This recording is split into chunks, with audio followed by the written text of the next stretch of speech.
Hey everybody, welcome back to Spirituality on the Road. I am not on the road today, I'm in the office, but I've got a video for you. The topic I want to talk about is what do you do when you are faced with a situation, right? You thought it was something amazing, but you find out that it's not what you hoped it was.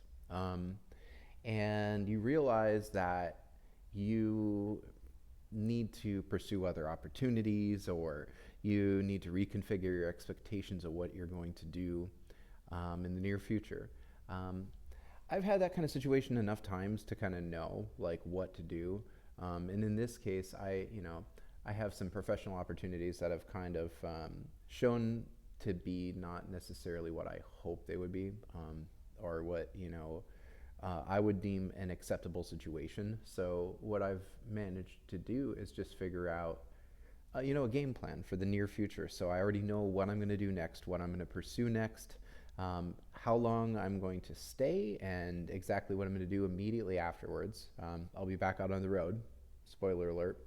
And then as soon as the new year hits, I will be back um, into another similar position, but just a better one because I'll be vetting things a little bit more carefully and I'll have a little more time to do so. So, what do you do when you come up against difficulties in life? When you realize that the grass isn't greener, right?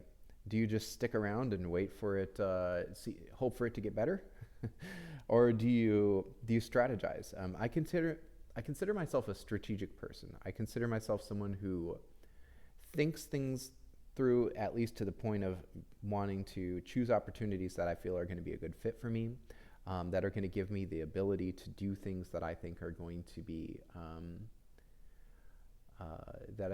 compatible with who I am as a person, right? And that's a hard thing to do, actually. A lot of people don't do that. A lot of people don't choose opportunities that they think are going to align with who they are as a person. They just choose opportunities based on money or based on whatever it is that they've been able to manage to do effectively. So, what I would say is that if you want to do things in a way that's going to lead to the life that you want, you've got to be willing to pull the plug if you think things are going in a negative enough direction that you don't, why sit around and wait for things to get worse? And if you have an idea of what is, all you have to do is ask yourself, right? Ask yourself, what do I want, right? What do I want? Let me swipe away this notification. So ask yourself what you want. Ask yourself, what do I do well, right? And ask yourself, if I had the choice to choose any situation, what would it be? Okay, so I might look for a situation with maximum autonomy, right? But it's also got to be a situation where it's compatible with who I am as a person. If it's not, then it's probably not going to go well.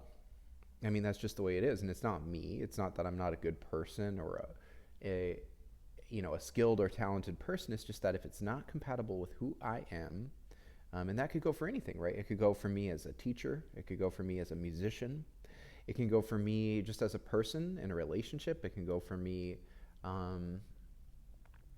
in a social environment. It can go for me in a particular city. The list just goes on and on, right? But you have to ask yourself, like, who am I, right? That's the age-old spiritual question. This is supposed to be spirituality on the road, right? So the age-old spiritual question is, who am I? Who are you?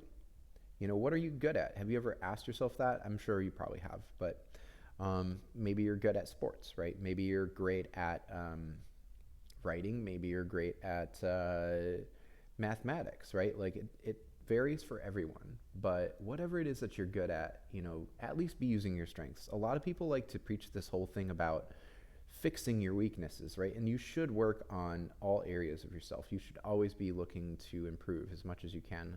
I always am. I'm reading books for business, for teaching, for, any kind of spirituality, any kind of self-help. I'm always reading stuff constantly. At any given time, I'm probably reading about 5-6 books at once, kind of alternating between them. And I'm always going within, I'm always meditating, I'm always journaling. I'm always giving myself time to reflect and to integrate and to really just kind of come into balance with myself, you know. But when I find that I'm not in balance with the situation, within myself, in terms of just if things are not aligned in the right ways, then what I do is I decide I have to make a quick decision. And I really feel like if you are in a situation where you want to, if there's something that you want out of life, if there's something that you'd rather pursue, begin taking steps today to pursue it, to find it and to lock it in. And the reason why I say that is because you have to act, and you have to act now. You can't wait when it comes to things that are very important to you, or things that matter to you, or things that you want, or that you, as far as the life that you'd like to live, because you don't have as long as you think you do. Your life is, most people these days live to be about 80 or so, right? Right now I'm about 41, okay? I could easily die tomorrow, I might die at 60 years old, I don't know. And for me to sit here and decide what I'm going to do based on fear, based on obligation, based on doubt, a lack of a belief that I can do something that I choose to do, or worry that things are going to fall apart if I am picky and choosy and don't stick in there for the required length of time that people need to, right? In my current position, what I'm going to do is I'm going to stay till the summer. And it's only a contract that goes till the summer, so I'm going to live, I'm going to go through my contract. It's going on my resume. It's going to show that I teach 9th through 12th grade, and that's a huge, basically at this point I've taught every single grade. But the point is, you stick around as long as things are in alignment with you. But if there is anything you can do, if you know that you as a person are not living up to your fullest potential, if you see that there's worth, and only you can decide that for yourself, if there's worth and there's value in what it is that you're doing, if there's promise in that for you, and you know that it's actually meant for you. There's actually a job that I had that when I went to it and I interviewed for it, it was like it was pulling me in. Like everyone there was welcoming me. People were coming up to me in the parking lot and greeting me. And when I was there, during the time I was there, it was like a family. It was like my home, And when it wasn't time for me to be there anymore, things started to do the opposite. Things started to push me out, and I wasn't able to even relax at all, right? And eventually, I remember waking up one morning and I got in my car and I drove to the job, and I was thinking to myself about how I missed being on the road. I missed being, I missed being a freelance worker and working on the road and traveling and doing things that I loved, and having that time to myself, that time to reflect, that time to get into balance with who I am and get a vision for the future, get a sense of perspective, and also to deepen myself spiritually. This last round of traveling and working, I managed to hit new points in my spiritual journey, or I managed to get to depths in my spiritual journey that I hadn't gotten to before, that I had not arrived at before. I remember there was this one time I would go to this cafe to do my work, right? And it was a guy that I hadn't seen since the last time I was on the road, right? And we started having this conversation, and he just told me, like, with the type of work you're doing, you've got to have self-compassion, and that you've got to have a good sense of who you are and where you're going and stuff, basically is what it means by self-compassion, Don't be too hard on yourself. You've got to, kind of just have a sense of calm and of peacefulness about you, because you don't know, you just can't control everything, with your work and with your life and everything. So, and I saw him again at another place, I think it was, and I just said hello, and I think we had another conversation for like a short period of time. And on a third trip, I had, kind of gone through a bit of a spiritual journey of my own, because sometimes traveling for me ignites a sort of spiritual journey where I start to um, just come to some realizations. I write things down. I have times of meditation. I meet new people. Things start to get interesting and fun, you know. And I ended up trying a new place that I hadn't been to before. And I went there, and it was like this college place with you could just tell it was somewhere where all the college kids went to go hang out. And I was there, and I was working on work, and it felt a little out of place. And then this guy shows up, and I'm talking to him, and it was the same guy from before, you know, and we were just having a quick little exchange. And then as I was going to leave, he just said to me, "May your life be a meditation." And that really hit me. I'm realizing now that my life is a meditation, that my choices and decisions, situations that I find myself in, are all for a reason, okay? However long they last, whatever they're for, whatever they're meant to teach me, are all for a reason. They're all a meditation. They're all a practice, a spiritual practice. Right now, I'm doing a teaching job that is absolutely a spiritual practice. It's not an easy thing. I've given it my absolute all. And I think what I'm learning in it is just how to have patience with people from all walks of life, of all ages. Now that I'm teaching all the way up to the 12th grade, one day when I go to teach college, which I eventually will, if there's anyone who's arrogant or entitled or, just downright disrespectful, which I know exist in the college environment as well, I will be able to handle that with grace. And I will be proud of my ability to do so. And I will look back on situations where it wasn't easy. And there was every reason to handle things with a lesser level of maturity than just having all-out complete grace. And I think that if that's not a spiritual lesson in life, whether it comes to your relationships, a job, just in general with people, right? Then I don't know what lesson is. And I would almost argue that this whole life is a lesson like that. So when that gentleman told me, "May your life be a meditation," I really feel like that's really what this is, you guys. This life that we're in is a meditation. It's a chance to practice the most difficult things, to experience some of the greatest joys and contrasts. And it may be the only way that we can appreciate good things, I would argue, is that we're in a life with extreme contrast. We're in a life that has both good and bad. It's got difficult times, hard times, times that are just completely unenjoyable, times that are amazing, fun. It's here to teach us that we have to, I don't even know if it's so much of a lesson as it is just the ability to enjoy, the ability to really fully cherish and live and get the most out of this life has everything to do with the way that it's structured, everything to do with the way that it is.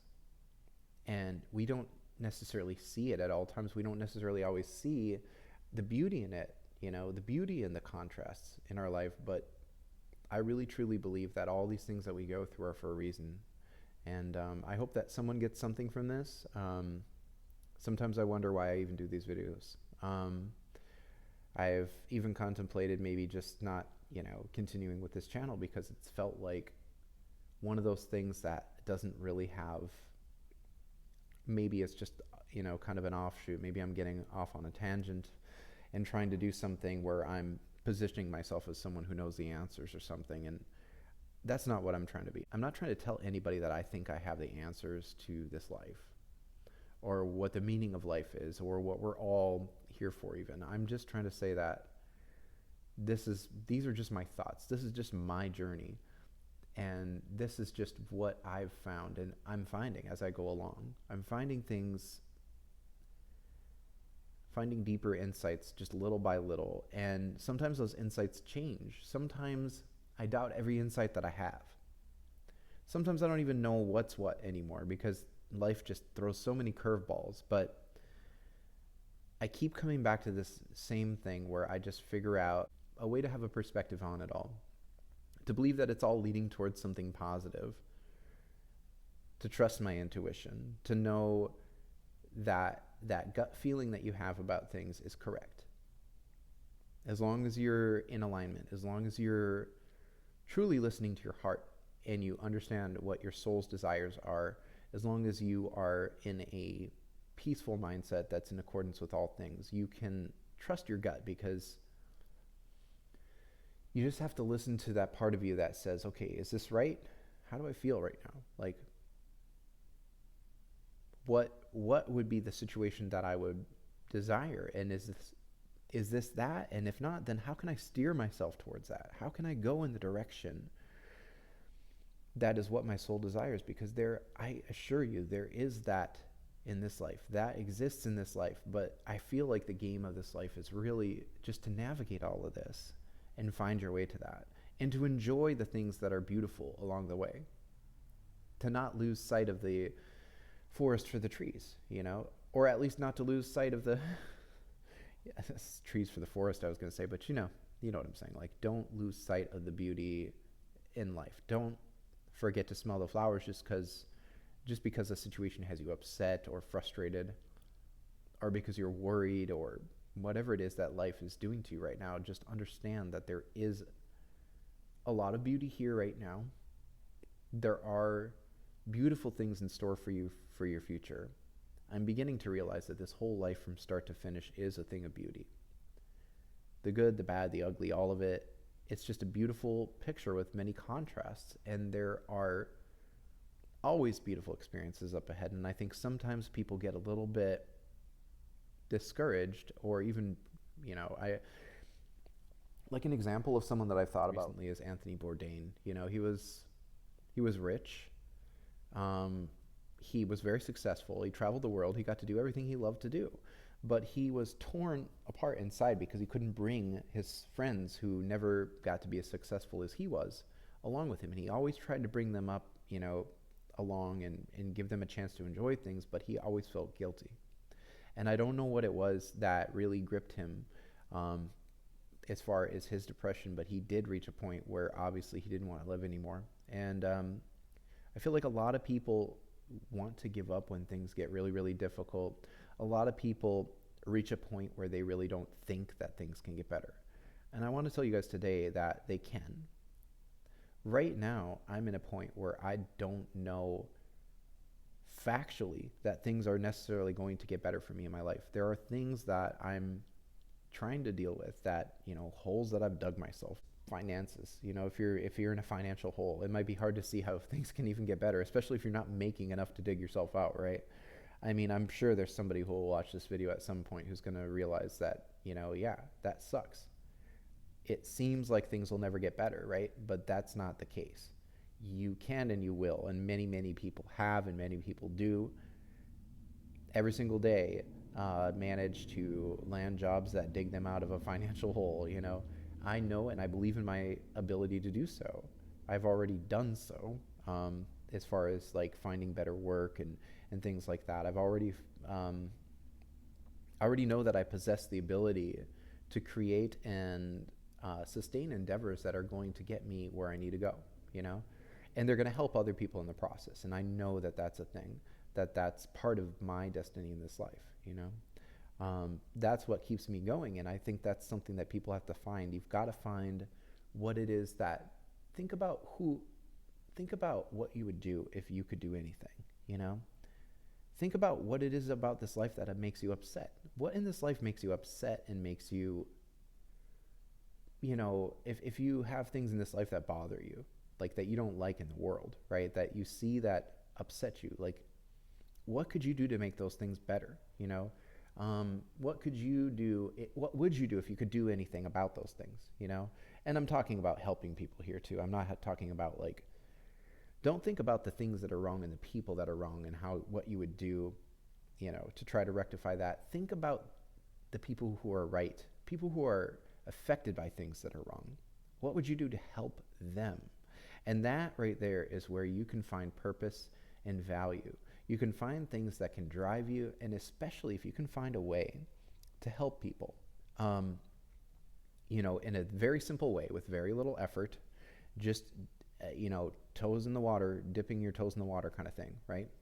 If you can do that, then you can find purpose and meaning. And if you can find purpose and meaning, even if it's through art, even if it's through being, I don't know, a customer service representative, a, um, you know, a security guard, whatever it is you want to do, right? It doesn't matter. Is if you can find a way to make other people's lives brighter, and it actually feels fulfilling for you, then you actually can find purpose. And anything that you can do or enjoy that you can find purpose in, that, and if it helps other people, then that's icing on the cake. And that is purpose. If you can find purpose and tune out the parts of you that are trying to drag you down, that you just can't, shake off, like Anthony Bourdain couldn't shake off the fact that he couldn't bring people along for the journey. He felt guilty, He had everything else going for him. He was happy in those regards. Like, it was nice. It's nice to travel. It's nice to make a show. It's nice to cook, and do things with food. He was passionate about food, right? But he couldn't shake off the fact that he couldn't bring people with him along on his journey of success, right? Well, you've got to find purpose. You've got to find meaning. Hopefully you can tie that into helping people somehow. I think if you're doing anything in your true purpose and with passion, it's going to help people somehow. You may not know how that's helping people, but just try to think a little deeper about that. And I think you'll find that there are ways that every passion helps someone. Even if people see you doing it and are inspired by that, that helps someone. And when you have that, then you've got to hold fast to that and trust it and believe in it. And even if it's just a regular 9 to 5 that's getting you there, do it with passion. If it's a creative pursuit, if it's something else, do it with passion. Whatever it is, do it with passion. If you can find something that feels fulfilling, even if you have to search around for a while to find it, you've got to do it and do it with passion. And then when negative feelings or doubts creep in, or situations that aren't what you want them to be, like what I've just recently experienced, right? Instead of me saying, gosh, I don't think it's ever going to get good, it's never going to get better, right? I don't say that. I don't say to myself that it's never going to get better. Or I might have said that to myself, but it doesn't matter, because I'm going to focus on what I'm passionate about right now. I created a nonprofit that helps the homeless. I'm going to focus on that. I enjoy teaching and I enjoy inspiring others. I'm going to focus on that. You know what I'm saying? I enjoy playing music. I'm going to focus on that. I believe in my ability to pull it together with my finances and with things that maybe aren't where I want them to be right now. I'm going to focus on that. I believe in my ability to create my own journey. I believe in my ability, I believe in self-guided and directed action with a focus, in a strategic way, in an organized way, in a methodical way. I believe in journaling. I believe in focusing on what it is that you want to do, listing it out very carefully, and actually, kind of scheduling it out and blocking out distractions. I believe in making things happen. That's really important to me, and it's not something that I've always been honoring, and I believe in honoring that now. That's more important for me to focus on right now than any negativity. So if you find yourself in some state of negativity right now, it's more important for you to focus on the opposite direction. Focus on what can be. I know you may be telling yourself what can't be if you've ever, or if you are experiencing anything negative right now as far as some kind of a setback or something like that. Focus on what can be. Focus on taking that step right now that's actually going to lead to that. It's the principle. It's not about what's going to happen right away that's going to, change your circumstances. It is about being in alignment with that which is the path that your circumstances that you want is going to be, basically, yeah. in alignment with what the path that your circumstances that you want are going to be. So you have to embody that by taking any tiny step. I don't even care if it's writing one item on your to-do list. You know, like after you get off of this video, after this is over, get on your phone or a notepad and write down one item to do, just one. I don't even care if you do it or not, just write it down. Focus on that. Don't focus on what is not going to lead you forward. Focus on what's going to move you forward, not what's going to hold you back. Done.